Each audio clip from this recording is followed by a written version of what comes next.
I think we can start. Many participants have already joined. I welcome everybody. Welcome everybody. It's tremendous pleasure that I welcome you all here for this one of its kind workshop. I would say eating organic isn't a trend, it's a return to tradition. So, with this thought, let's start with this workshop where we can have an organic terrace garden. We have an expert speaker with us. May I request our revered principal ma'am to welcome the guest? When you plant a tree, you plant a hope. Good evening to everyone present here on the occasion of Mahotsav celebration. I am highly privileged to warmly welcome the distinguished guest, Professor Surinder Singh, presently serving Department of Biological Science at Rani Durgavati University, Jabalpur. He has been a visiting scientist in Israel, China, and held a Commonwealth post in microbiology UK, as well as was an ex-chairman board of studies in botany, ex-chief technology officer in Oxford, UK. He will now share among all of us his valuable experiences today to enlighten us on the importance of organic farming, to have pesticide-free vegetables, and also the need of plantation of a tree to preserve and conserve environment. Over to Professor Surinder Singh to continue the webinar on tree plantation and organic farming.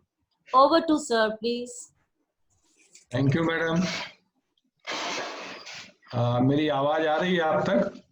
हाँ जी sir, आ रही है.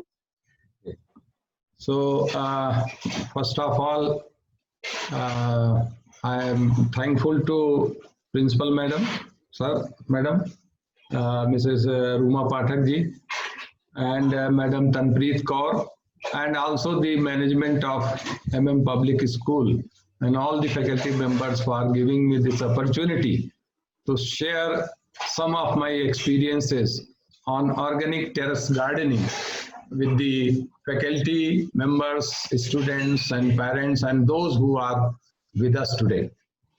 तो इसके लिए सबसे पहले मैं आप सबको बधाई देना चाहता हूं, साधुवाद देना चाहता हूं कि आज आपने इतने संवेदनशील मुद्दे पे आपने इस वेबिनार का आयोजन किया है, जो कि इस समय सबसे ज्यादा समय की मांग है. That is the need of the hour, कि किस तरीके से इस कोरोना की समस्या जो है, जो पैंडेमिक हमारे साथ चल रहा है, और दिल्ली में तो 25% एंड अबव, जैसा सीएम साहब ने कहा है कि कोरोना फैल रहा है और हम सब उसके चपेट में हैं. हमारा जबलपुर भी रेड जोन में है और हर दिन कुछ ना कुछ नए नए केसेस बढ़ते जा रहे हैं। तो सबसे बड़ी बात है कि at this time everybody is terrified and everybody is afraid, basically the students and their parents, कि व्हाट इज देयर फ्यूचर, वो कैसे पढ़ेंगे, क्या करेंगे, कहाँ करेंगे, उनका भविष्य क्या होगा, उनके एग्जामिनेशन का क्या होगा। हमारे विश्वविद्यालय में तो 273 कॉलेजेस एफिलिएटेड हैं and more than 2 lakh students हैं। तो वो सब प्रतिदिन फोन करते रहते हैं, सर एग्जाम होगा नहीं होगा, हमारे डिग्री मिलेगी कि नहीं मिलेगी। बट एनीवे, हम सब लोग उनके साथ कम्युनिकेशन कर रहे हैं। जैसा हमारे गवर्नर महोदय और वाइस चांसलर जी का भी ऑर्डर था कि हम हर दिन अपने विभाग के स्टूडेंट्स के साथ में कम्युनिकेट करते हैं, ताकि उनको इस समस्या से जहां तक हो सके उनको जो मेंटल स्ट्रेस है, जो तनाव है, अवसाद है, उससे उनको बाहर निकाला जाए और उनको समझाया जाए। अब प्रश्न इस बात का है कि ये जो कोरोना है ये अभी जाने वाला नहीं है, कब तक रहेगा, कहाँ तक चलेगा, कैसे चलेगा, हमको इसी के साथ जीना है, इसी के साथ रहना है और इससे घबराना नहीं है। इसके साथ हम सब मिल करके फाइट करेंगे, उसको जीतेंगे। जहां तक ये कोरोना जो वायरल डिजीज है, जिसको हम विषाणु जनित भी कहते हैं, तो हमें ये जानना चाहिए कि मोर देन 130 जो डिजीजेस हैं वो वायरस से रिलेटेड हैं, जो हमारे ह्यूमन बीइंग में है। 130 से ज्यादा बीमारियां जो हैं वो वायरस रिलेटेड हैं and we are going through that, जिसमें आप जानते हैं एड्स है जो HIV द्वारा काज्ड है, और कैंसर है, स्मॉल पॉक्स है, चिकन पॉक्स है, इवन हमारे जो डे टू डे इन्फ्लुएंजा है, और भी जितनी भी प्रॉब्लम्स हैं सब हमारे इसके द्वारा, वायरस के द्वारा कॉज की जाती हैं। और अब ये एक नई समस्या आ गई है जो कोविड-19 के लिए, चूंकि उसके लिए हम प्रिपेयर्ड नहीं है, हमारा देश प्रिपेयर्ड नहीं था, ऑल ऑफ सडन आया, इस कारण से हम ज्यादा उसमें परेशान हैं। अब इसके लिए जैसे सभी लोग जानते हैं कि everybody is talking about the immunity, उसको उससे फाइट करने का तरीका क्या है, उसके फाइट करने का कोई दवा नहीं है, और जैसा सभी लोग कोशिश कर रहे हैं कि किसी तरीके से उसकी वैक्सीन निकाली जाए, होपफुली हम उसमें सफल होंगे। लेकिन तब तक हमारे पास में जो हमारा बॉडी का डिफेंस मैकेनिज्म है, that is the only way out, जो हमें प्रोटेक्ट कर रहा है, और वो डिफेंस सिस्टम है, इम्यूनिटी सिस्टम। और now everybody is talking that we must improve our immune system. Let me tell you, there is no medicine to improve the immune system. ऐसी कोई दवा नहीं है जिससे इम्यून सिस्टम ओवरनाइट इंप्रूव हो जाए। इट्स अ लॉन्ग प्रोसेस, ये body का एक लॉन्ग मेटाबॉलिक प्रोसेस है। It takes time to improve the slight improvement even in the immune system takes a long time. और ये सब थ्रू हमारे जो हम फूड या न्यूट्रिएंट्स लेते हैं, उसके थ्रू ही इम्यून सिस्टम जो है वो स्लोली करके इंप्रूव होता है। इसलिए अगर कोई भी व्यक्ति कह दे कि ये मेरे पास मेडिसिन है, इसको यूज कर लीजिए, तो आप समझिए उससे नहीं हो सकता। अभी हमारे रिविजिट शुरू हो गया कि इम्यून सिस्टम क्यों रिड्यूस हुआ, क्यों गड़बड़ है। ये प्रश्न जो है वो विचारणीय है कि ये इम्यून सिस्टम जो है वो स्टूडेंट्स के पॉइंट ऑफ व्यू से भी जानना चाहिए कि हमारे पास जो हमारी आर्मी है, जैसे कंट्री के लिए, वैसे ही नेचर ने हमें 3 लेयर डिफेंस सिस्टम दे रखा है। First layer of defence of the body is the skin, जो किसी भी अनवांटेड वायरस, बैक्टीरिया, फंजाई और एनी अदर माइक्रो ऑर्गेनिजम्स को अटैक या एंट्री बॉडी में नहीं देता है। So that is how we are protected. The other line of the defence is the physiological, pH है, टेम्परेचर है, even if it enters into the body they are going to eliminate them. And once that invader crosses the second line of defense, then there is a third line of defense is the immune system. Either it is an innate system, that is a natural system which is present in our body, or it is adaptive system or humoral system where the antigen and antibody are created and they finally fight out the elements, the invaders. और अगर उससे भी हम नहीं बच पाए, then God knows what will happen. तो ये जो हमारा इम्यून सिस्टम है, उसका जो प्रॉब्लम है कि उतना रिड्यूस क्यों हुआ, and that is because of we have forgotten our balanced diet. जो हमारा बैलेंस डाइट का सिद्धांत था, जो एक हम संतुलित आहार की बात करते थे कि whether our diet is balanced और not, nobody is now thinking about their balanced diet. Even we the teachers, the professors and the learned people, we are not even thinking while we are eating on our dining table whether our diet is balanced or not. That is the problem. Whatever we like, whatever is tasty, we eat and our children are eating every day. So now they have started talking about that our diet should be balanced. There should be a protein source, there should be a carbohydrate source, there should be a source of fat or oil and minerals, vitamins and the water. क्या हमने कभी पहले बैठ के सोचते हैं अपने dining table पे कि भाई हमने आज जितनी भी हमारी रिक्वायरमेंट है इस बैलेंस डाइट की, वो हमारे पास है या नहीं है? नहीं सोचते. जिसको जो पसंद है, किसी को पिज्जा पसंद है तो पिज्जा खाया जा रहा है, किसी को डोसा पसंद है तो डोसा खा रहा है, न किसी को कुछ भी पसंद आ गया, अपना मैगी खा रहा है तो कोई पास्ता खा रहा है तो कोई नूडल्स खा रहा है. ये नहीं सोच रहा है कि उसकी बॉडी की रिक्वायरमेंट नहीं है, उसको बहुत ज्यादा माइक्रो न्यूट्रिएंट्स की भी जरूरत है, जो बहुत स्मॉल क्वांटिटी में, vitamin very small quantity, but it is must, it is required for the metabolism of our body. ना हम एज ए पेरेंट्स भी नहीं सोचते, हमारे बच्चे मानते भी नहीं है, और अगर मान भी ले तो सोचते नहीं है. इस कारण से हमारा इम्यून सिस्टम रिड्यूस होता जा रहा है, और उसके कारण, उसका दूसरा कारण ये है कि जो हम वेजिटेबल्स, फ्रूट्स और जो कुछ भी हम लेते हैं, खाते हैं, वो सब हाईली कंटामिनेटेड है. वो हाईली कंटामिनेटेड है. कहाँ से आ रहा है, कैसे आ रहा है, वो अपनी एक समस्या है. और third is our life style. हम कोई भी एक्सरसाइज नहीं करते हैं, उसके बारे में सोचते नहीं हैं, तो ये एक नई समस्या हमारे साथ में है. अब शेयर स्क्रीन करते हैं. मैडम ये मैं स्क्रीन शेयर करना चाहता हूं.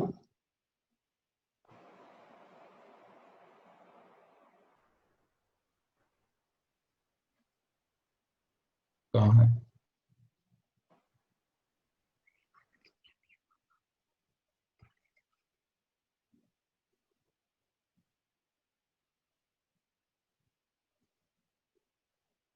तो exit.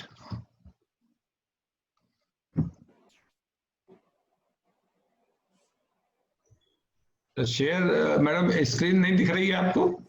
Sir given rights to do you, rights दे दी सर. आप कर सकते हैं शेयर. शेयर स्क्रीन पे क्लिक करेंगे तो कर पाएंगे.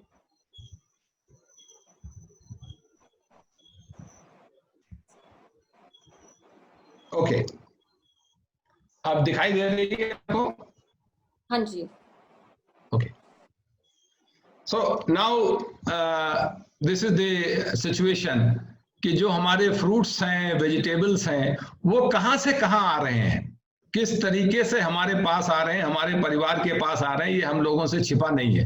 कितने हाथों से गुजर के आ रहे हैं. अभी हम कहते हैं ग्लव्स पहन लीजिए, सैनिटाइज कर लीजिए, अपने को बचाइए. यहाँ तो ये सब कोई सीवेज वाटर में धो ले आ रहा है, कोई पोल्यूटेड वाटर में धो के ला रहा है, कोई इंजेक्शंस लगा दे रहा है उसमें, कोई उसमें टॉक्सिक चीजें डाल रहा है. एंड दैट इज आल्सो जो हमारा नेचुरल सिस्टम था, जो पहले हमारा नेचुरल सिस्टम था, उसको हमने हाई यील्डिंग वैरायटी में कर लिया, और उसमें हम टॉक्सिक इंसेक्टिसाइड, पेस्टिसाइड, फंजीसाइड्स का छिड़काव करके उसको बचाने के लिए भी अभी जो भी फल्स वगैरह सब्जी मंडी में आते हैं उसको भी हम डिप करके और हम अपने घरों तक पहुंचा देते हैं. जो जहर, जो कार्सिनोजेनिक है, जो कैंसर काज करता है, जो हमारी इम्यूनिटी को रिड्यूस करता है, वो जहर हमारे बॉडी में डे बाय डे घुलता चला जा रहा है, और हम इस पे कभी भी ध्यान नहीं दे पा रहे हैं. और इसके साथ केवल यही नहीं है कि टॉक्सिक केमिकल, जब हम इस तरीके के सीवेज वाटर से उसको सिंचाई करते हैं या हम पोल्यूटेड वाटर से सिंचाई करते हैं, तो उसके साथ में बैक्टीरिया, वायरस, फंजाई और जितने भी ऐसे बायोलॉजिकल एजेंट्स हैं वो भी उसके साथ में आते हैं. और जब कभी भी हम उसको रॉ कंज्यूम कर लेते हैं तो हमारे बॉडी के अंदर एंटर कर जाते हैं. हमारा defence mechanism first and second layer तो उसमें छूट ही जाता है.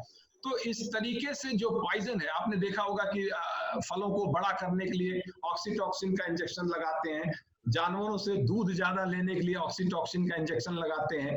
एंड द ऑक्सीटॉक्सिन जो है वो एक तरीके का हार्मोन है, और जब वो हमारे ब्लड में आता है तो आप समझ सकते हैं वो किस तरीके की प्रॉब्लम्स हमारे और हमारे बच्चों में क्रिएट करता है.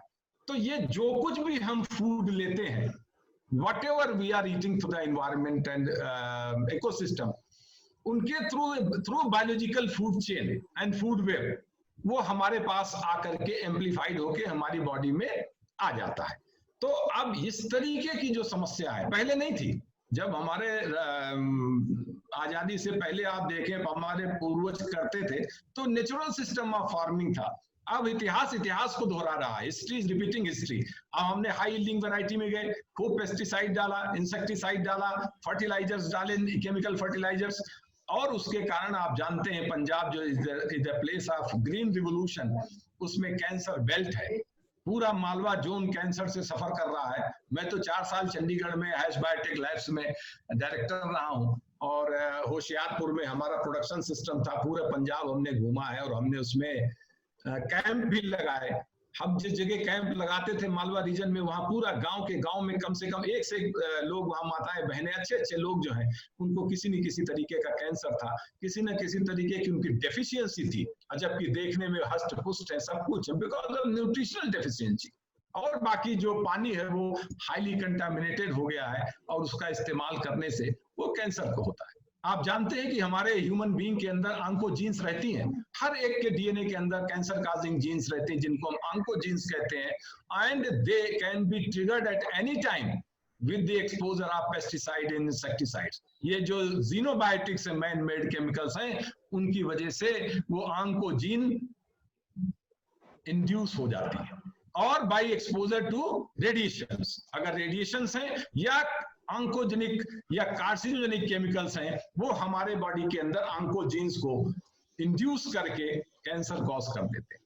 तो हमें इस चीज को देखना है कि जो हाईली पेस्टिसाइड, इंसेक्टिसाइड, फंजीसाइड्स डाल के ये केमिकल्स हम खा रहे हैं, तो कम से कम हम अपने लिए नहीं, अब ये प्रश्न आ गया है, अपनों के लिए तो हम कर सकते हैं। अब ये वक्त आ गया है कि अपने लिए नहीं, कम से कम अपने बच्चों के लिए, अपने आगे आने वाली नस्लों के लिए हमें अब सोचना पड़ेगा। और अगर हम ये नहीं सोचेंगे तो ये हमारी बहुत बड़ी लापरवाही होगी और हम आने वाली नस्लों के लिए जिम्मेदार ठहराए जाएंगे। इस कारण से अब ये वक्त आ गया है कि हमें अपने इन सारे सिस्टम को रिविजिट करें। ये कोरोना काल ने शायद हमें ये समय दे दिया है कि हम इस पर पुनर्विचार करें कि कम से कम इन्वायरमेंट के प्रति जो हमारी जिम्मेदारी है, जो हमारी नैतिक जिम्मेदारी है, सामाजिक जिम्मेदारी है, राष्ट्रीय जिम्मेदारी है, हम उसको निभाएं और हम ऐसे सिस्टम की तरफ जाएं, कम से कम ऐसे फूड सिस्टम की तरफ तो हम जा सकते हैं। यदि नहीं जा सकते हैं पूरी तरीके से तो प्रयास तो हम कर ही सकते हैं, और अगर हम प्रयास करेंगे तो हम अपने आने वाली नस्लों के प्रति कम से कम अपनी जवाबदेही पूरी कर सकेंगे। नाउ अब ये है कि अगर हम कोई भी कंटामिनेटेड फूड और कंज्यूम करते हैं तो आप जानते हैं कि we are exposing ourselves to various diseases. There common diseases जो है, डायरिया है, वोमिटिंग है, कॉलरा है, टाइफाइड है, कोलन कैंसर है। यहाँ हमने कोलन कैंसर का n नंबर ऑफ, क्योंकि एक बार हमारे बॉडी के अंदर एंटर कर गया फिर हमारा कोई कंट्रोल नहीं रहता है, और हमारे एयर के अंदर बैक्टीरिया, वायरस, फंजाई लाखों करोड़ों की संख्या में रहते हैं, और वो तो इन्वेडर्स की तरह हैं, इंतजार करते रहते हैं कब मौका मिले हमारा इम्यून सिस्टम वीक हो और हम उसको परेशान हो जाए। अब आप देखें कि ये जो पेस्टिसाइड्स जो हमारे फ्रूट्स, वेजिटेबल्स में रहता है और जो हमारे अनाज में आता है, उसके हमारे ऊपर क्या इम्पैक्ट है। आप देखें कि एक तो हेल्थ के ऊपर इम्पैक्ट है, क्योंकि हमारे इसका एक्सपोजर जो है that is harming our fertility, reproductive issues, diabetes, obesity, degenerative diseases including the Parkinson's, cancer, asthma, depression, anxiety and whatnot. Then it is also having a adverse effect on the pregnant mothers and the children. क्योंकि ये जो group है this particularly sensitive, जो feeding mother's, यहाँ पे एक मैं आपको बात बता दूं कि when I was working in Chandigarh, we were cultivating spirulina. आप जानते हो ये एक ब्लू ग्रीन एल्गी है, नील हरित शैवाल, spiral in shape, and that is why it is called spirulina. और ये जो काई है या शैवाल है, जिसकी बहुत सी टैबलेट्स आई, डाबर, सनोआ, कैडिला, एम्वे, वेस्टीज, वो बना रहे हैं। That is richest source of protein on earth. जितने भी नॉन सोर्सेज ऑफ प्रोटीन है इस धरती पे, सबसे ज्यादा प्रोटीन स्पाइरुलिना में है। आपको बताना चाहेंगे हम कि हम मिल्क लेते हैं, दूध लेते हैं, और कितना प्रोटीन उसमें मिलता है। 100 ग्राम मिल्क के अंदर अगर वो प्योर है, तो उसमें हमें 2.5 to 3% प्रोटीन ओनली, केवल 3% प्रोटीन के लिए हम दिन भर दूध के पीछे लगे रहते हैं। हमारे अंडों में 11% प्रोटीन मिलती है, जो हमारी दालें हैं उसमें 20 से 30% प्रोटीन रहती है, और जो हमारे पास में सोयाबीन्स है that is 35% protein, mushroom has got 45% protein, but what about the spirulina, 71% of protein, richest source of protein on earth, that is also a vegetarian protein. तो इसको 1974 में यूनाइटेड नेशन ने super food for tomorrow declare किया है spirulina को, कि ये एक सुपर फूड है जिसको स्पेस साइंटिस्ट और स्पेस क्राफ्ट में सभी लोग ले जाते हैं। हमारी जितनी भी सेना है उसको भारत सरकार देती है, क्योंकि उसमें 45 मेजर न्यूट्रिएंट्स हैं जो हमारे बॉडी के सभी रिक्वायरमेंट्स को फुलफिल करती है, एक्सेप्ट विटामिन सी। तो ऐसे जो है इम्यून सिस्टम को इंप्रूव करता है, that is the best immune booster अगर वो है, दैट इज स्पाइरुलिना। और उसमें तो मैं इसलिए इस पॉइंट को ला रहा हूं कि जो न्यूट्रिशनल डेफिशिएंसी है, आप जानते हैं एक्सेस ऑफ न्यूट्रिएंट भी स्ट्रेस है और लेस न्यूट्रिएंट्स भी स्ट्रेस है, दोनों तरफ स्ट्रेस रहता है। तो जो हमारी न्यूट्रिशनल डेफिशिएंसी है that is the cause of mall nutrition. जो माल न्यूट्रिशन है, हम देखने में बहुत अच्छे लग सकते हैं, मेरा वजन 100 kg है, कोई भी देखेगा तो लगेगा, बट अगर हमारे अंदर एक माइक्रो से मिली और भी नैनोग्राम में अगर हमारे पास किसी तरीके से विटामिन मिनरल्स की कमी है, विटामिन की कमी है, तो हम माल नरिश्ड है, डेफिशिएंट है, और उसके कारण से हमारी प्रॉब्लम्स होंगी। तो आप सोचिए कि हमारे पूरे संसार के अंदर जो भारतवर्ष है वो माल न्यूट्रिशन के इंडेक्स में सबसे ऊपर है, और उसमें सबसे ज्यादा ऊपर हमारा मध्य प्रदेश है, जो देश का हार्ट है, जहां मैं हूं, वो हमारा मध्य प्रदेश पूरे देश में माल न्यूट्रिशन के टॉप इंडेक्स पे। हर 7 सेकंड में एक बच्चा माल न्यूट्रिशन से पूरे वर्ल्ड में मरता है, और उसका कारण ये डेफिशिएंसी है। क्यों? ये इस कारण से स्पाइरुलिना प्लेज प्रोग्राम चलाया गया है। बहुत से लोग हैं जो स्पाइरुलिना का, जो हमने IIM SAM आपको बताया कि इसका मैं एक समय में चीफ साइंटिफिक एडवाइजर था साउथ एशिया का, वो एक इकोनॉमिक और जो सोशल काउंसिल है, इकोसैक है यूनाइटेड नेशन की, उसमें परमानेंट ऑब्जर्वर का स्टेटस उसको प्राप्त है, IMSAM, inter governmental institution for use of microalgae spirulina against mall nutrition. तो उसमें ये कहा गया है कि, और उसको स्पाइरुलिना को फाइट करने के लिए अफ्रीका ऐसे देशों के अंदर मामा सारा ओबामा, मानी हमारे जो एक्स प्रेसिडेंट ओबामा की दादी हैं, वो केनिया में भी इसकी ब्रांड एम्बेसडर है सारा ओबामा, और वहां पे ये बहुत से प्रोग्राम चलते हैं कि बच्चों को हम स्पिरुलिना देते हैं अलग अलग फॉर्म में, ताकि उसमें माल न्यूट्रिशन डेफिशिएंसी को कम किया जा सके।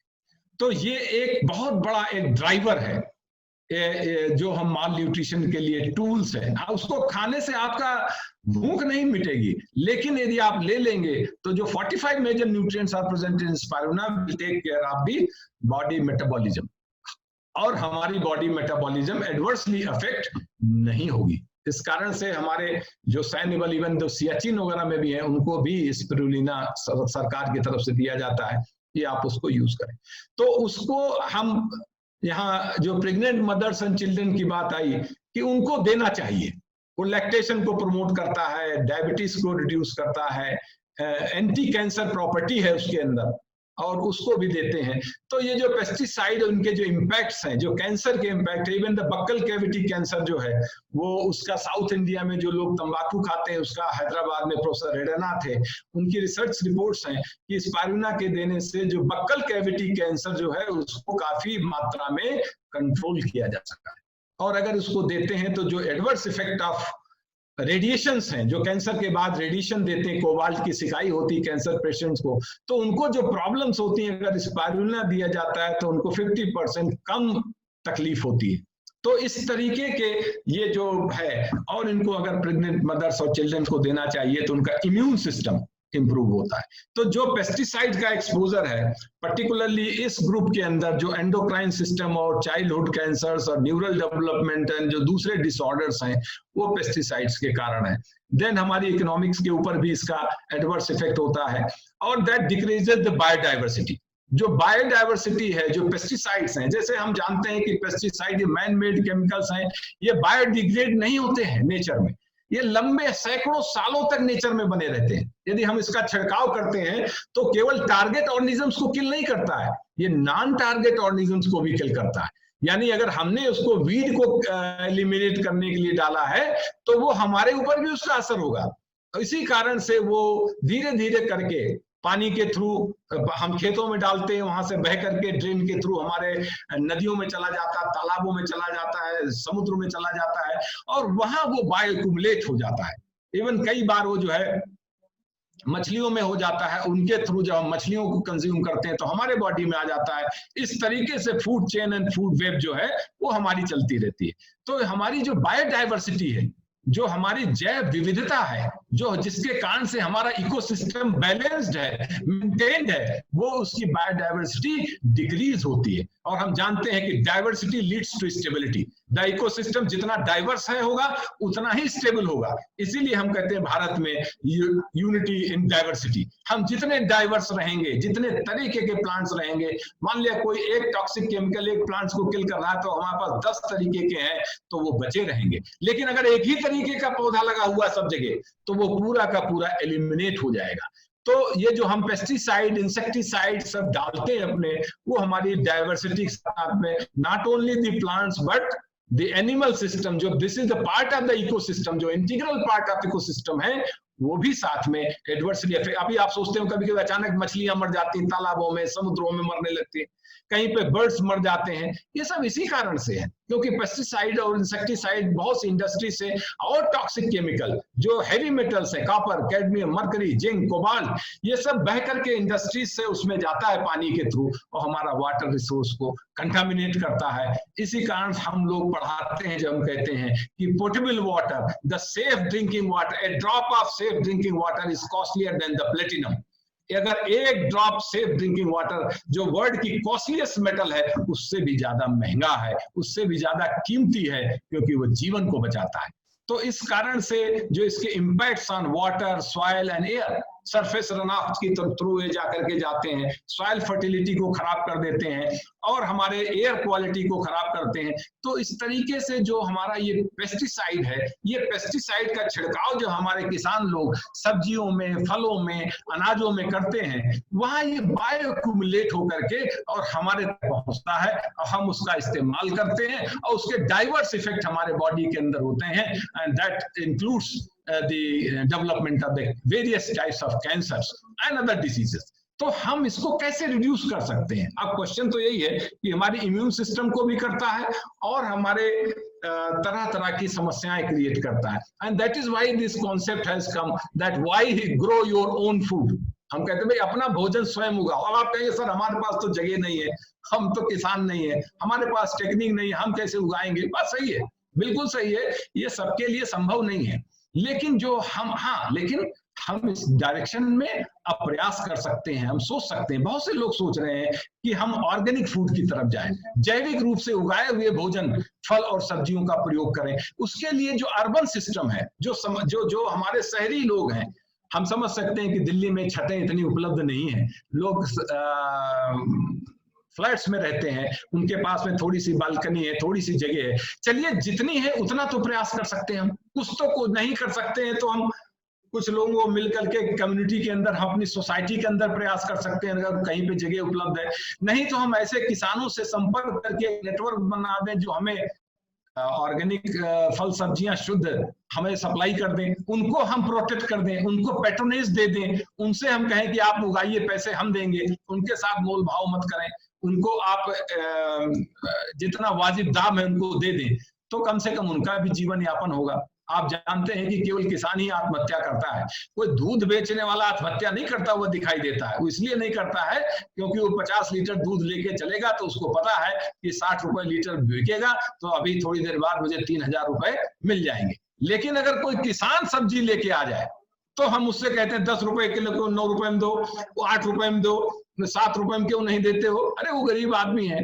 दूध वाले से तो हम नहीं कहते हैं कि 60 रुपए का दूध 40 रुपए में देने लगो। तो इस तरीके से आप देखिए कि उन लोगों को भी इस सिस्टम को चलाने के लिए हमारी अब जिम्मेदारी है कि ऐसे गरीब लोगों से मोल भाव ना करें। कि पता नहीं किस मजबूरी के अंदर कोई थोड़ी सी सब्जी लेके बेचने आया है। हम होटलों में जाते हैं 5 स्टार, तो अपने शान में उसको सैकड़ों रुपए वेटर को बेफालतू में टिप दे देते हैं, जिसका कोई मतलब नहीं होता है। लेकिन हम 2 रुपए छुड़ाने के लिए उस गरीब व्यक्ति से 10 बार हम उससे बहस करते हैं कि 2 रुपए कम कर दो, अठन्नी कम करो, ऐसा कैसे चलेगा। ऐसा नहीं करना चाहिए। वो गरीब लोग हैं, इसी सिस्टम पे निर्भर हैं, हम इतना तो कर ही सकते हैं। और जो ऑर्गेनिकली ग्रो कर रहा है उसके साथ में हम अपना। नाउ द क्वेश्चन इज कि हम ओन फूड जब ग्रो करने की बात करते हैं तो earth itself provide the answer. E stand to capture the free sunlight energy, A stand for to help alleviate the world hunger problems, help improve your family nutrition. R stands to make use of your own local resources. T stands to save the time, money and less transportation. And S to grow your own health. तो ये जो हमारा grow your own food, यहाँ पे मैं एक थोड़ा सा आपको अपना एक्सपीरियंस शेयर करना चाहूंगा। हो सकता है बच्चों को सबको लगे कि when I was visiting scientist in Israel in 1998-99, so I was working in a Jacob Blasting Institute for Desert Research, Ben Gurion University of the Negev, Israel. वहां पे हम I was growing the red microalgae, लाल शैवाल, जिस कारण से red सी, लाल सागर कहलाता है, क्योंकि इसमें लाल रंग की काई उगती है। तो हम उसी पे रेड एल्गी के ऊपर काम कर रहे थे, क्योंकि मेरा एरिया स्पेशलाइजेशन एल्गल बायोटेक्नोलॉजी। तो जो डायरेक्टर थे प्रोफेसर रिचमंड, जिनके साथ में काम कर रहा था, तो वो हमसे एक दिन कहने लगे, क्योंकि वहां तमाम तरीके की माइक्रो एल्गी को, क्योंकि डेजर्ट है उनके पास, आप सोचिए इजराइलीज जो है वो मॉडल सिस्टम है। इजराइल की टोटल पॉपुलेशन 70 लाख है, 350 किलोमीटर लंबा देश और 75 किलोमीटर चौड़ा, यानी उनका वायुयान उड़ता है तो मिस्र के डेजर्ट में, सिनाई डेजर्ट में चला जाता है सीधा होने के लिए। लेकिन आज कोई भी उसका आसपास का 7 कंट्री उसको हरा नहीं सकते। वर्ल्ड में उनकी टेक्नोलॉजी हम भी ले रहे हैं, उनकी ड्रिप इरिगेशन टेक्नोलॉजी हम ले रहे हैं। जिनके पास अपनी जमीन नहीं है, जिनके पास में सॉइल नहीं है, डेजर्ट है पूरा कंट्री, जिनके पास वाटर नहीं है, जिनके पास नेचुरल रिसोर्सेज नहीं है, वो वर्ल्ड में टॉप मोस्ट टेक्नोलॉजी डेवलप किए हुए हैं। कैसे, क्या है उनके पास, क्यों हम उनके पीछे लगे हैं? आज सारी इजरायली टेक्नोलॉजी वर्ल्ड की टॉप मोस्ट है। क्यों? वो डेडिकेटेड है, उनके पास में एक डेडिकेशन है, एक संकल्प है। वो हर रिसोर्सेस के अंदर से वो अपने राष्ट्र हित के लिए कार्य करते हैं डे एंड नाइट, और अब उसको सफल बनाते हैं। उनके जो गांव भी हैं वो भी आर्टिफिशियल है, लेकिन उस गांव के अंदर हवाई जहाज से लेकर के न्यू एटम बम तक की टेक्नोलॉजी डेवलप होती है, और सब मिलके करते हैं। तो उन्होंने हमसे कहा कि ये जब मैंने देखा, कुछ ग्रीन एल्गी को ग्रो कराया उन्होंने ट्यूब में, और फिर उसको बेच दिया स्वीडिश कंपनी के साथ करोड़ों डॉलर में, उसकी पार्टी भी दी। तो हमने कहा ये क्या है? तो उन्होंने बोला, डॉक्टर साहब, this is a solar biotechnology, this is a dollar biotechnology, we are working on dollar biotechnology. तो हमने कहा भाई डॉलर बायो, बोले converting freely available solar energy into dollars, that is our aim and objective. How to convert the free available solar energy, which is freely available by the nature, converting into the dollars. So we are working on solar dollar biotechnology. We are growing microalgae, converting this solar energy into the various important nutrients and selling this technology to various West countries and earning money.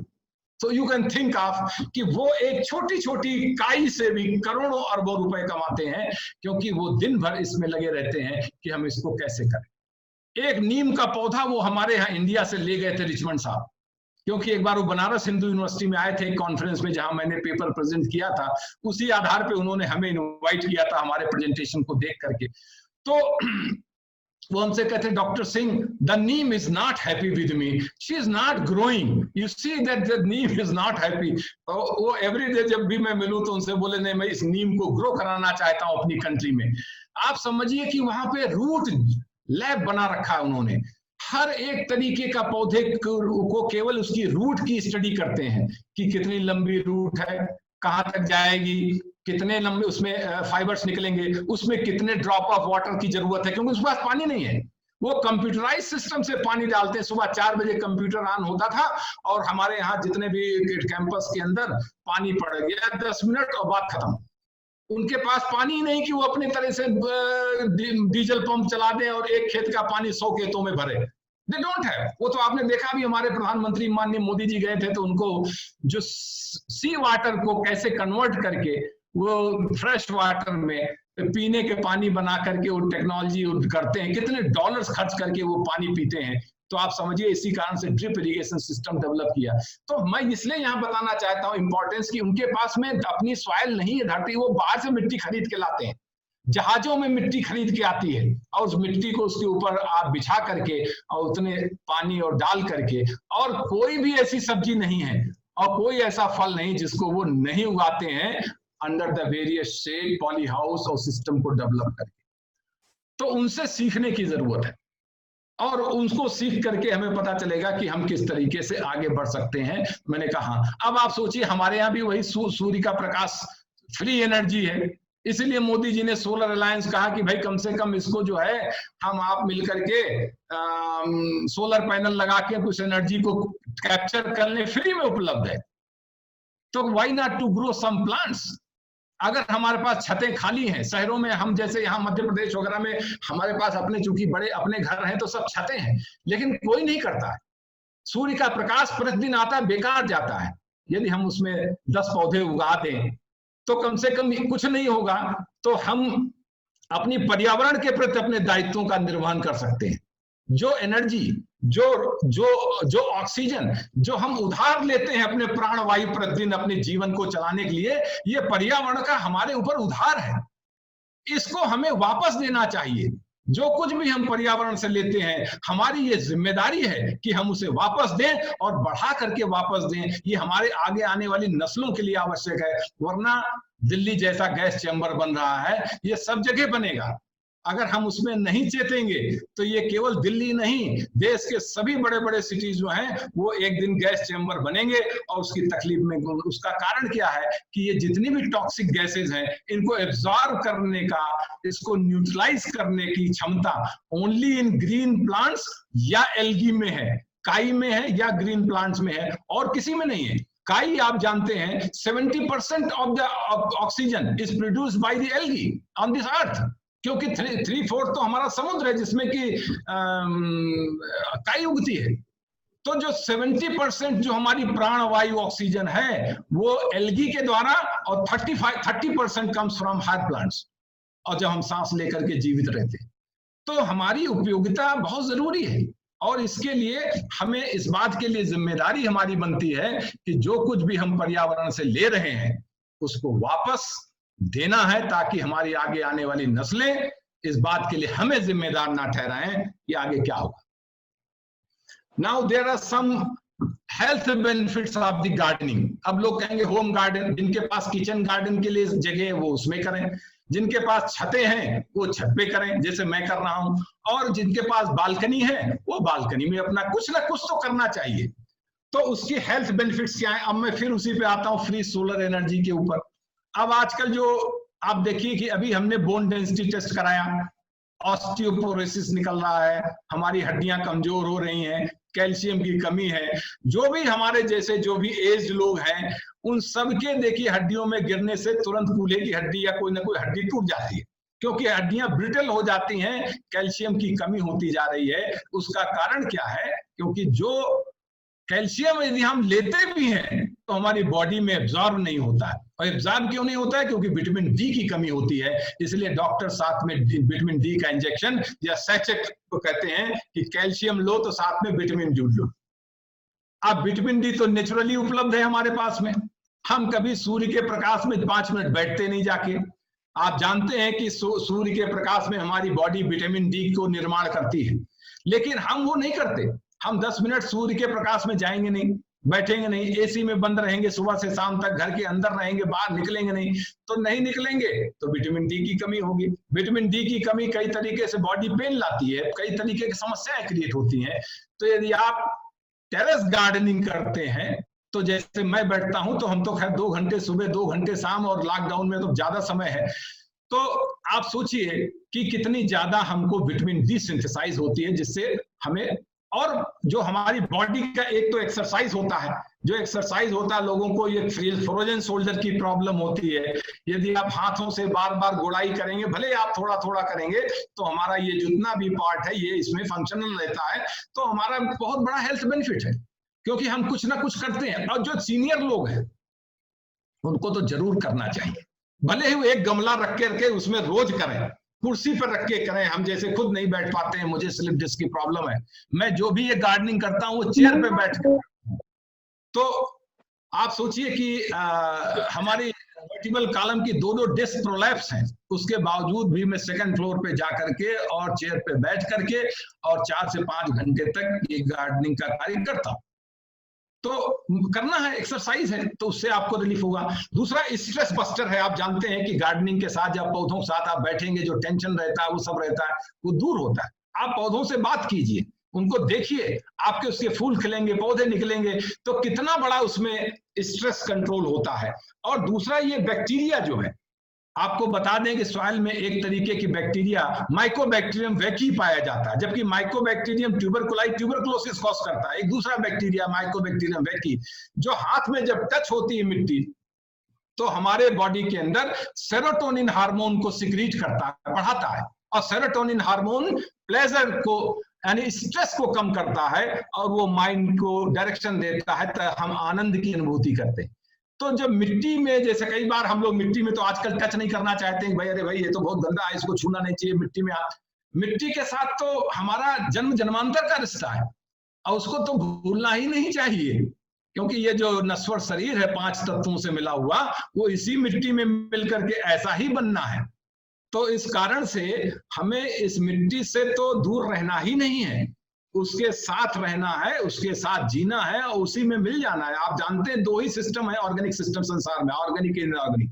जो भी organically bond ये body है, चाहे हम हो चाहे plant हो, ये इनऑर्गेनिक में कन्वर्ट होता है, प्लांट्स एब्जॉर्ब कर लेते हैं, फिर इनऑर्गेनिक ऑर्गेनिक को कन्वर्ट करता है, बॉडी बन जाती है। इस 2 पूल के अलावा, जिसको आप न्यूट्रिएंट पूल कहिए या एनर्जी पूल कहिए, उसके अलावा कोई पूल है ही नहीं।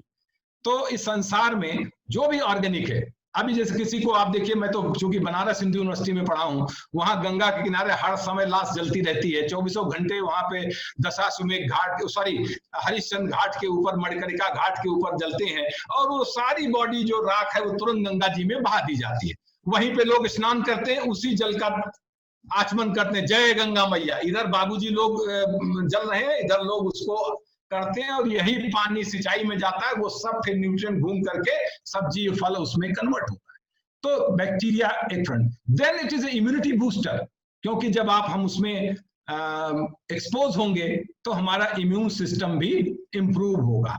वर्कआउट भी होता है, कहते हैं 3 घंटे अगर आप गार्डनिंग करते हैं तो 1 घंटे जिम के सेशन के बराबर हमारा जो है वर्कआउट हो जाता है, और हमारी ब्रेन हेल्थ ठीक रहती है, प्योर ऑक्सीजन मिलती है। ऑक्सीजन, आपका घर का वातावरण ऑक्सीजनिक रहता है, और हम जब उनके पास बैठते हैं तो हम ऑक्सीजन को इनहेल करते हैं। जो बाबा रामदेव जी कहते हैं कि आप किसी भी तरीके से ऑक्सीजन को अंदर लीजिए, इनहेल करिए, तो ऑक्सीजन का ही खेल है, शुद्ध ऑक्सीजन। नहीं तो मैं बताऊं, मैं चाइना के इसी वुहान शहर में मैं विजिटिंग साइंटिस्ट रहा हूं, जहां से आज ये वायरस निकल रहा है। इसी वुहान में 2007 में मैं विजिटिंग साइंटिस्ट चाइना में रह चुका हूं। मैंने देखा है कि चाइना में बहुत सी जगहों पे गैस चैम्बर्स बने हुए हैं, जहां लोगों को सफोकेशन होने लगता है, इतना ज्यादा प्रोडक्शन है, पोल्यूशन है, तो वहां ऑक्सीजन चैम्बर्स में जाके वो लोग सांस लेते हैं। तो समस्याएं हैं, वो बताते नहीं, क्योंकि कम्युनिस्ट कंट्री है तो वो बताते नहीं है कि वहां क्या हो रहा है। लेकिन तो हमें हर तरीके, एक तो हमें ग्रीन फ्रूट मिलेगा, ऑर्गेनिक मिलेगा, और दूसरे हमारे ये डिफरेंट हेल्थ बेनिफिट्स जो हैं वो हमको प्राप्त होते हैं ऑर्गेनिक गार्डनिंग के लिए। अब इम्यूनिटी बूस्ट जो हमने अभी चर्चा की है, कि जो डिफरेंट हम वेजिटेबल्स लेंगे, फ्रूट्स लेंगे, बैलेंस डाइट लेंगे, पानी लेंगे, इन्हीं सब की वजह से हमारी इम्यूनिटी बूस्ट होगी।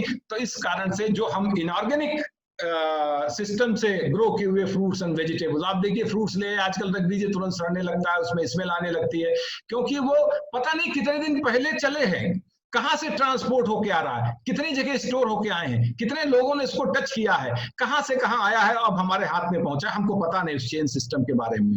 कोई भी सब्जी मंडी भारतवर्ष की नहीं है जहां पे शुद्ध पानी का स्रोत हो, जहां किसान लोग सब्जियों को धो सके। आपकी आजादपुर मंडी तो आप देख ही रहे हैं, सब्जी मंडी जो है, तो वो आप इस चीज को देखें कि कितनी ज्यादा समस्याएं हैं, क्योंकि उनके पास धोने के लिए शुद्ध पानी नहीं, तो वो वहीं आसपास के सीवेज में सब जगह धोते हैं। तो इस तरीके से हम कैसे अपनी इम्यूनिटी को बूस्ट करें, उसके लिए हमें ऑर्गेनिक वेजिटेबल, फ्रूट्स और फ्रूट्स वो हमें चाहिए जो फ्रेशली ग्रोन हो।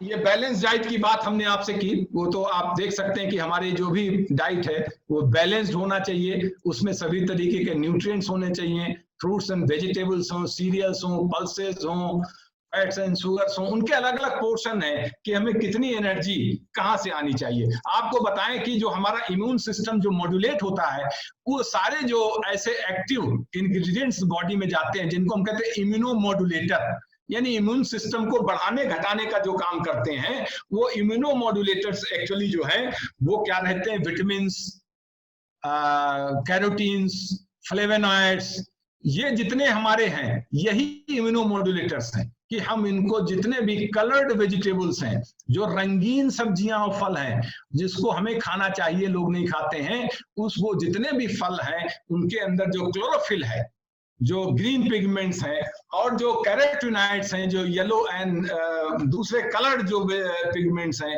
वो सब हमारे बॉडी के अंदर इम्यून मॉड्यूलेटर्स का काम करते हैं, हमारे इम्यून सिस्टम को बढ़ाते हैं। Now this is the question of conventional and organic, कि कन्वेंशनल यानी जो हमारे पेस्टिसाइड, इंसेक्टिसाइड और जो हम ग्रो कर रहे हैं उसमें और ऑर्गेनिक फार्मिंग में क्या डिफरेंस है। उसमें आप देख सकते हैं कि इसमें जेनेटिकली मॉडिफाइड ऑर्गेनिजम्स को यूज करते हैं, सिंथेटिक फर्टिलाइजर्स यूज करते हैं, और पेस्टिसाइड यूज होता है, और उसमें जो एयर सब वाटर पोल्यूशन सब रहता है, जो कि ऑर्गेनिक सिस्टम के अंदर जहां हम सब कुछ गोबर की खाद का इस्तेमाल करते हैं, वर्मी कंपोस्ट का प्रयोग करते हैं, बायो फर्टिलाइजर का प्रयोग करते हैं, शुद्ध पानी का प्रयोग करते हैं, केमिकल्स यूज नहीं करते हैं, एंटीबायोटिक्स यूज नहीं करते हैं, कोई इंजेक्शन नहीं लगाते हैं, और ना जेनेटिकली मॉडिफाइड माइक्रो ऑर्गेनिजम्स या क्रॉप का प्रयोग करते हैं। तो हमारा इकोसिस्टम भी बैलेंस रहता है और हमारी ऑर्गेनिक फार्मिंग इसमें से बेहतर रहती है एज कम, और उसमें सॉइल फर्टिलिटी भी मेंटेन रहती है जब हम ऑर्गेनिकली कल्टीवेशन करते हैं। आप इसमें देख सकते हैं न्यूट्रिएंट्स जो है organic conventionally grown fruits and vegetables, यहाँ आप देख सकते हैं कि जो ये आपका ये ऑर्गेनिकली ग्रोन है, और ये जो थोड़ा सा रेडिश दिख रहा है ये कन्वेंशनल है। तो आप देख सकते हैं एंटीऑक्सीडेंट, इनका परसेंटेज कितना अधिक रहता है। आप जानते हैं हमारी बॉडी के अंदर एंटीऑक्सीडेंट्स होना चाहिए। जितने भी टॉक्सिक रेडिकल्स निकलते हैं जो हमारी बॉडी को डैमेज करते हैं, जो हमारी सेल्स को डैमेज करते हैं, प्रतिदिन डैमेज करते हैं, उनसे बचाने का काम एंटीऑक्सीडेंट करते हैं। और ये एंटीऑक्सीडेंट्स हमारे फ्रूट्स वेजिटेबल्स में पाए जाते हैं प्रचुर मात्रा में, और जो कि क्या है, क्लोरोफिल्स हैं, कैरोटीनॉइड्स हैं, जो पिगमेंट्स हैं, ये सब जो फ्लेवोनॉइड्स हैं, और जो यही सब है। इसी कारण से बाबा साहब रामदेव जी कहते हैं लौकी का जूस पीजिए, करेले का। क्यों? आप अगर ये ग्रीन लीफ वेजिटेबल्स यूज करेंगे, they are full of pigments, और जो एंटीऑक्सीडेंट्स हैं जो हमें कैंसर से बचाते हैं। कैंसर बचाने का काम ये एंटीऑक्सीडेंट ही करते हैं, जो कि organically grown fruit and vegetable में हाई क्वांटिटी में। विटामिन सी आप देखिए is also high, beta carotene is the same, then vitamin E देख लीजिए आप, phosphorus and all other minerals and vitamins, they are high in organically grown fruits and vegetables. Now when we are growing on terrace, ये हमारे ही terrace का कुछ photographs हैं, तो उसमें हम जो है इसको हम टेरेस गार्डनिंग के रूप में कहते हैं। Now types of organic farming जो हमने कहा, आप टेरेस पे कर सकते हैं, बालकनी में कर सकते हैं, हाइड्रोपोनिक्स का प्रयोग कर सकते हैं, किचन गार्डनिंग कर सकते हैं, या एक्वापोनिक्स यानी मिक्स्ड तरीके से आप कर सकते हैं। Now this is the photograph of my own terrace, जिसमें हमने आप देख सकते हैं कि हमने जो है छत के ऊपर हमने कुछ गमले लगा रखे हैं, कुछ कूलर की जैसी टंकियां हैं उनको भी बनाए भी, और मैं फोटोग्राफ दिखाऊंगा। तो उसको हमने इसको बनाया है, इसमें बहुत ज्यादा किसी भी बैकग्राउंड की, देखिए गार्डनिंग के लिए कोई एक्सपर्टाइज की जरूरत नहीं है, कोई बैकग्राउंड की जरूरत नहीं है, कोई ट्रेनिंग की जरूरत नहीं है, जरूरत है तो सिर्फ एक डेडिकेशन की है, एक डिटर्मिनेशन की है, एक इच्छा शक्ति की है। यदि आपके अंदर इच्छा शक्ति है तो आप आज अभी शुरू कर दीजिए, और इसके लिए कोई टाइम नहीं है। लोग कहते हैं कि हमारा टाइम आएगा, नहीं, आज अभी इसी वक्त यही उसका शुभ मुहूर्त है, अच्छा टाइम है, अभी से शुरू करिए, जहां से हो सके वहां से शुरू करिए। अदरवाइज क्या होगा कि जैसा एक कहावत कहते थे, एक सज्जन थे, कहते थे मेरा टाइम आएगा, 20 साल के हुए बोले मेरा टाइम आएगा, 30 साल के हुए बोले मेरा टाइम आएगा, फिर 40 साल के आए मेरा टाइम आएगा, 50 साल के हुए मेरा टाइम आएगा, 55 साल के हुए डॉक्टर ने कहा हाँ भाई रिश्तेदारों को बुला लो, इनका टाइम आ गया है। तो हमें उस टाइम का इंतजार नहीं करना, वो तो आना ही आना है। इसलिए ये मत कहिए मेरा टाइम है, कोई टाइम नहीं है। स्टार्ट राइट नाउ, अभी इसी का वक्त है कि आप इसको आप करिए। अब अगर आप ग्रो करना चाहते हैं तो उसके कुछ क्राइटेरिया आप देख लीजिए कि आप साइट सिलेक्शन कर लीजिए। छत के ऊपर आप कर रहे हैं तो कहाँ करेंगे, किधर से धूप ज्यादा आती है, अगर बाजू में कोई बहुत बड़ी बिल्डिंग है उससे शेड आ रहा है तो उसको अवॉइड करना है। स्पेस को चेक कर लीजिए, नीचे से एयर वगैरह अच्छी तरीके से आ रहा हो। मटेरियल क्या क्या रिक्वायर्ड है वो आप देख लीजिए, और कब क्या ग्रो करें, कौन से सीजन में कौन सी वेजिटेबल्स लगाएं, कैसे हम पॉटिंग मिक्सचर तैयार करें, कैसे हम ट्रांसफर करें सैपलिंग को, और जो पेस्ट है उनको ऑर्गेनिकली कैसे कंट्रोल करें, और ऑर्गेनिक कंपोस्ट कैसे बनाएं। तो इस तरीके के हमें ये रिक्वायरमेंट है। आप देख सकते हैं कि आप राइट लोकेशन आप तैयार छत के ऊपर देख सकते हैं कि हमें कहाँ पे प्रॉपर सनलाइट, अब देखिए कम से कम 6 से 8 घंटे सनलाइट तो मिले अगर आप टेरेस पे कर रहे हैं। वैसे कम में भी चलेगा, there are certain vegetables crops हैं जो कम में भी ग्रो करते हैं, इंडोर भी करते हैं, लेकिन अगर आप रूफ टॉप पे कर रहे हैं तो आप देखें कम से कम मैक्सिमम सनलाइट, यानी सूर्य जब हमें पूर्व से पश्चिम दिशा की ओर जाए तो भी उसके ऊपर पौधों पे सनलाइट पड़े तो ज्यादा, more photosynthesis, more growth, more yield. Now क्या रिक्वायर्ड है टेरेस गार्डनिंग के लिए? सम सीड्स एंड सैपलिंग्स, ये हमारे ही टेरेस गार्डन के फोटोग्राफ्स हैं, आप जो साथ में मैं दिखा रहा हूं।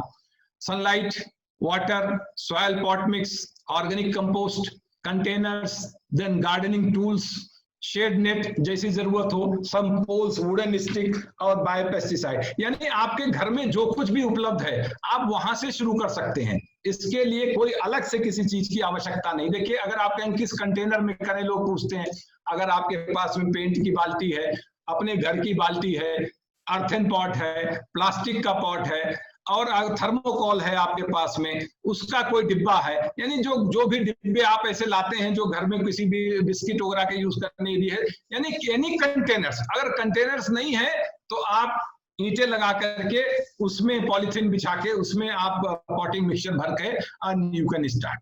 There are some certain tools जो हमने यूज किए, मंगाए हैं, वो इस तरीके के हैं कि ग्लव्स हैं, ये सब चीजें मिलते हैं, और एक स्प्रेयर है, इसकी जरूरत पड़ती है। और ये जो है हम अपने घर का जो कंपोस्टिंग कर रहे हैं उसके लिए आपको दिखा रहे हैं। ये देख लिए टाइप्स ऑफ कंटेनर्स जो भी हमने आपका, इवन आप कोई चीज आप लेके आते हैं, कोई पॉलिथीन वगैरह, इवन गनी बैग, यानी जो आप बैग लेके आते हैं, कैरी बैग है, उसमें भी भर के आप कर सकते हैं।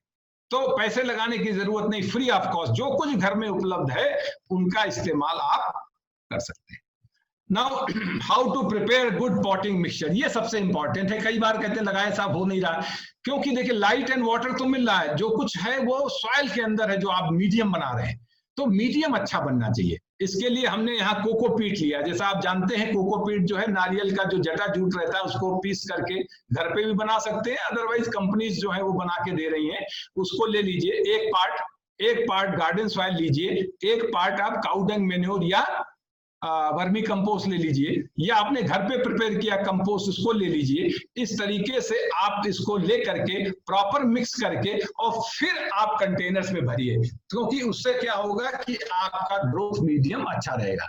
और जो आपका कोकोपीट है, ये कोकोपीट मॉइस्चर को एब्जॉर्ब किए रहता है, तो गर्मी के दिनों में भी यदि पानी नहीं पड़ पाया है तो भी ये उसमें हेल्प करेगी। बाद में चूंकि ये नारियल का है, बायोडिग्रेड हो जाएगा तो मिट्टी में मिल जाएगा न्यूट्रिएंट, इसमें अलग से न्यूट्रिएंट्स नहीं है, इसलिए खाली कोकोपीट में इसको ग्रो नहीं करा सकते हैं। तो इस तरीके से आप पॉटिंग मिक्सचर तैयार कर सकते हैं।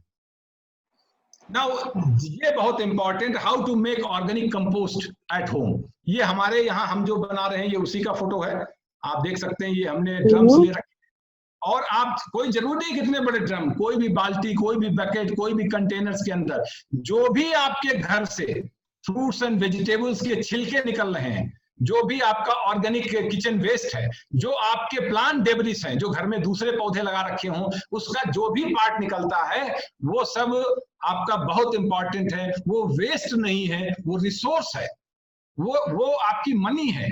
जैसे सूखे पत्तों को लोग कहते हैं ये जो है ब्राउन गोल्ड है, पत्तियां जो हैं, तो इनको हम वेस्ट ना कह के रिसोर्स कहें। They are the green gold miles, इनको ग्रीन गोल्ड माइल्स कहिए, उसको रिसाइकिल करिए। इन्वायरमेंट का जो रूल्स है 3R, reduce, reuse and recycle, यही है। इन्वायरमेंट को अगर आप प्रोटेक्ट करना चाहते हैं, कंजर्व करना चाहते हैं, then you have to follow this principle of reduce, reuse and recycle. तो इस तरीके से आप अपने घर में ही, यदि आपके पास घर में फ्लैट में रह रहे हैं तो अगर कम्युनिटी में नीचे कहीं जगह है, वहां गड्ढा खुदवा लीजिए, सबसे मिलकर के वहां डलवा दीजिए, जब वो उसको भर दीजिए, उसमें से खाद तैयार हो जाए, सब लोग मिलकर बांट लीजिए उसको, या कहीं ऐसे कंटेनर। तो आपके घर में कभी भी ऐसी चीजें वेस्ट नहीं होंगी, आपको ये टेंशन नहीं होगा इस कूड़े को कहाँ फेंके हम, वो कूड़ा है ही नहीं है, वो तो रिसोर्स है, उसको यूज करिए। तो हमने इस तरीके से, आप देखिए जो भी हमारे पास में है उसकी हम ये खाद स्वयं अपने छत के ऊपर बनाते हैं,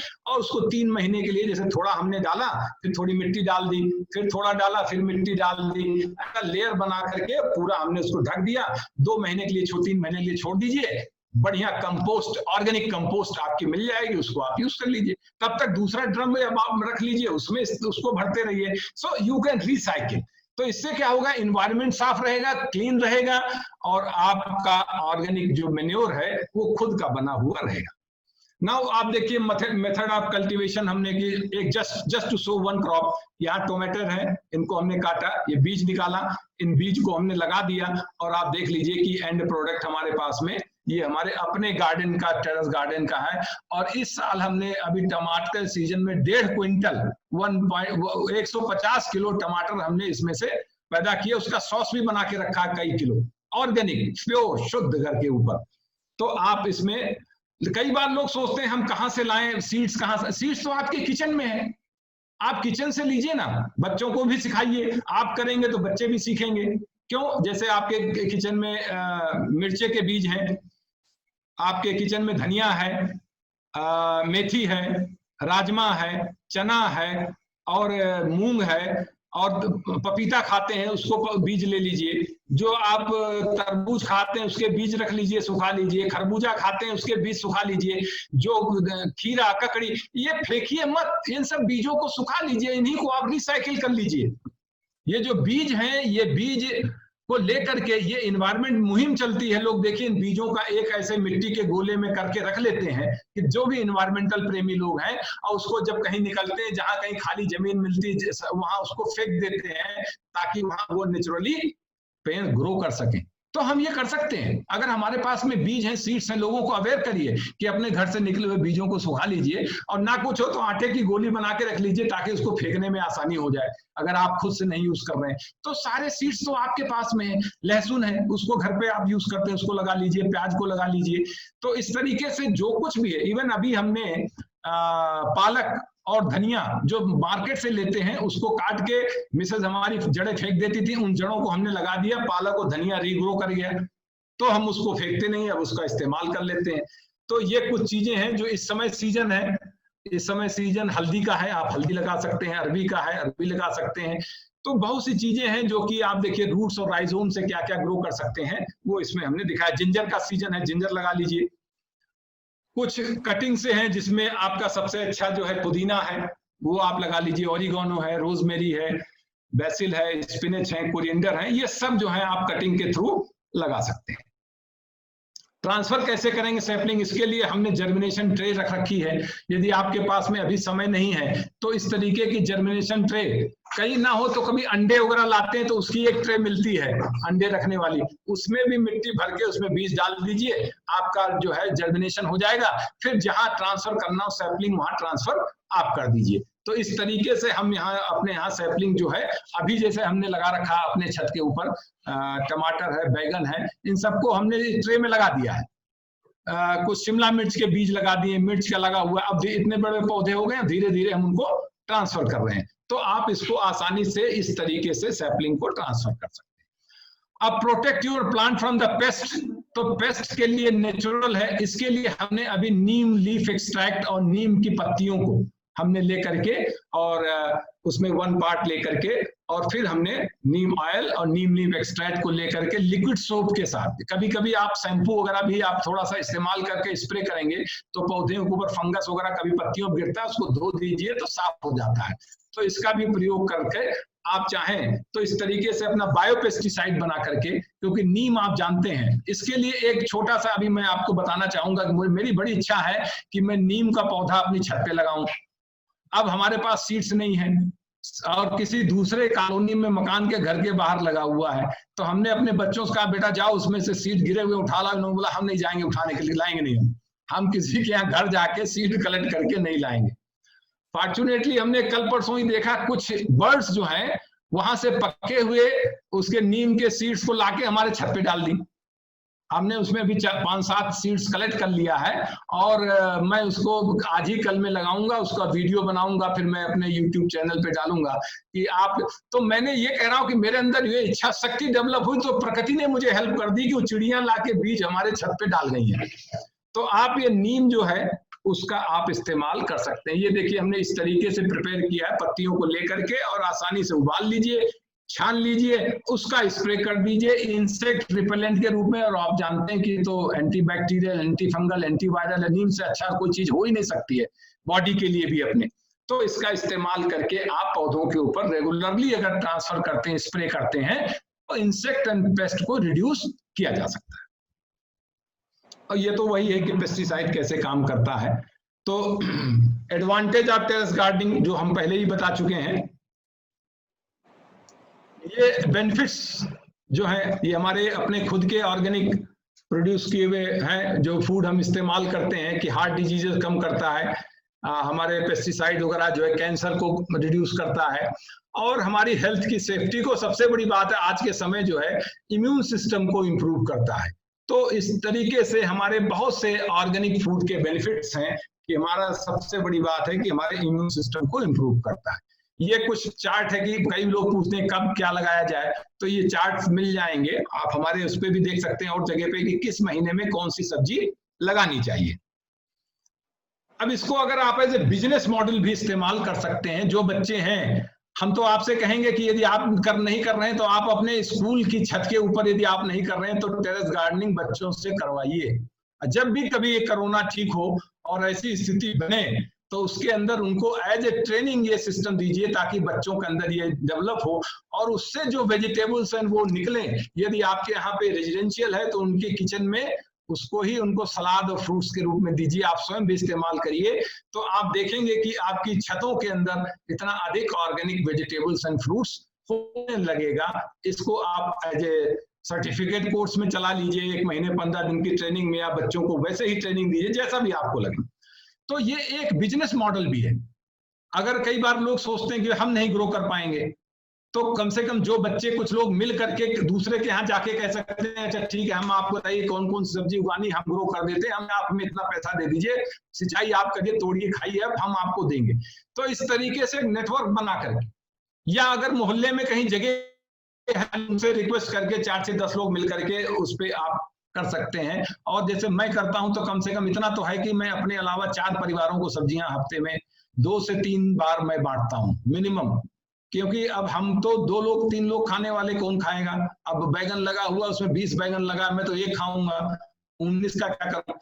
तो इस तरीके से क्या है कि आप आराम से इनको कर सकते हैं और ऑर्गेनिक है। चंडीगढ़ के अंदर अभी देखिए वहां आप देखते होंगे कभी उसमें सुखा लेक के ऊपर बड़े बड़े से लोग, वो पढ़े लिखे लोग लाते हैं, अपनी गाड़ी में खड़ा करते हैं, 1 घंटे से अंदर वहां लोग लाइन लगा के ऑर्गेनिक फ्रूट्स खरीद के सब वेजिटेबल्स चले जाते हैं। तो ये एक आपका एक बिजनेस मॉडल है, कंपोस्टिंग का मॉडल है। आप इसको एक नेटवर्क के रूप में डेवलप करके आप उसको बेच सकते हैं, एक एंटरप्रेन्योरशिप इसमें डेवलप हो सकती है। इसके अलावा इसके कुछ एस्ट्रोलॉजिकल बेनिफिट्स भी हैं।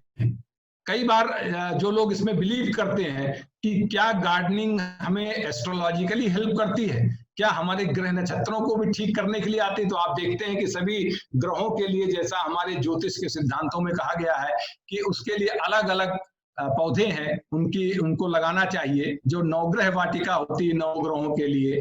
और उसके अलावा भी देखिए गार्डनिंग जो है, यदि आप जानते हैं कि जो हरा है, जिनका बुध ग्रह जो है मरकरी खराब होता है, तो लोग कहते हैं आप गाय को घास खिलाइए, हरी सब्जी खिलाइए, हरे पौधों की सेवा कीजिए, क्योंकि बुध विद्या और व्यापार और लेखन प्रकाशन संपादन जितना भी है वो मरकरी के अधीन रहता है। मरकरी गड़बड़ होता है, व्यापार गड़बड़ होता है, बुद्धि गड़बड़ होती है, उसकी मेमोरी गड़बड़ होती है और काफी चीजें प्रॉब्लम आती हैं। तो उसमें कहते हैं कि भाई हरी चीजों, इसलिए कुछ लोग कहते हैं गणेश जी को दूबा चढ़ा दीजिए। तो यदि आप गार्डनिंग करते हैं और उसको सेवा करते हैं और जो आप आयुर्वेदिक चीजों का इस्तेमाल करते हैं, जैसे आजकल कहा जा रहा है आखिर इम्यून बूस्टिंग के लिए क्यों कह रहे हैं गिलोय, अश्वगंधा और इनको लीजिए, ये तो प्लांट्स ही हैं, तुलसी, ये सब पौधे आप घर पे लगा लीजिए। तो आप देखिए कि वो आपके लिए आपको हेल्प कर रहे हैं, आपके जीवन को बचा रहे हैं। तो इसके इनडायरेक्ट या डायरेक्ट कुछ एस्ट्रोलॉजिकल बेनिफिट्स हैं, जो वास्तु दोष हैं उनसे भी दूर होता है, यदि कोई अच्छे कंसल्टेंट को करके आप उसमें करना चाहें।